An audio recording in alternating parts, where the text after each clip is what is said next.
से जीत के मैं आई हूँ इधर। রাকিব আর অন্তরার ৪৪তম বিবাহবার্ষিকী, আর সেটাই সবাইকে নিয়ে ছোট্ট করে ঘরোয়াভাবে পালন করছে। এদিকে অন্তরাকে দেখে তো সবাই ফিদা হয়ে গেছে।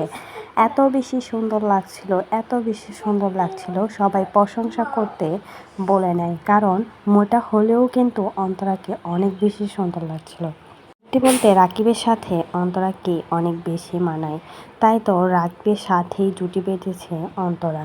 দুজনকেই কিন্তু অনেক বেশি সুন্দর লাগছিল। গতকালকেই ছিল রাকিব অন্তরার ৪৪তম বিবাহবার্ষিকী।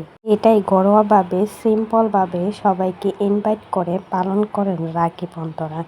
অনেক দিন ধরেই সবাই অপেক্ষা করছিল রাকিব অন্তরার বিবাহবার্ষিকী বা বিয়ের কবে অনুষ্ঠিত হবে। সবাই তো বলছিল মিথিলা আর ইয়াসিন যেভাবে বিয়ে করেছে তারাও এভাবে বিয়ে করতে, কিন্তু এখন পর্যন্ত করে উঠতে পারে নাই। রাকিব অন্তরা জানিয়েছে এবছরের কোনো একদিন তারাও ধুমধাম করে বিয়ে করবে। হলুদ থেকে শুরু করে মেহেন্দি থেকে শুরু করে যত রিচুয়াল আছে সব কিছুই পালন করবে রাকিব অন্তরা, এমনটাই কিন্তু রাকিব জানাচ্ছেন। আর অন্তরা জানাচ্ছেন সবাইকে কিছুদিন পরেই কিন্তু রাকিব অন্তরার বিয়ের প্রোগ্রাম। তার আগেই ৪৪তম অ্যানিভার্সারি সবাইকে নিয়ে পালন করলেন রাকিব অন্তরা।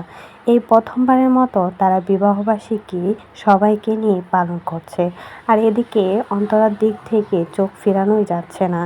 গোল্ডের গহনা পরে সাদা শাড়িতে যেন অপূর্ব এক পরীর মতো লাগছে অন্তরাকে।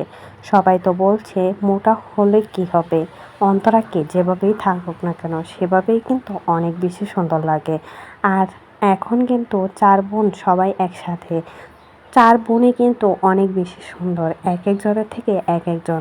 আর ইতি কালো শাড়িতে একদম জাঁকজমকভাবে সবাইকে নিয়ে হাজির হলেন ইতিকে আরও বেশি সুন্দর লাগছে। তো অন্তরাকে কেমন লেগেছে আর রাকিবকে কেমন লেগেছে সেটা অবশ্যই কমেন্ট বক্সে জানাতে অবশ্যই ভুলবেন না।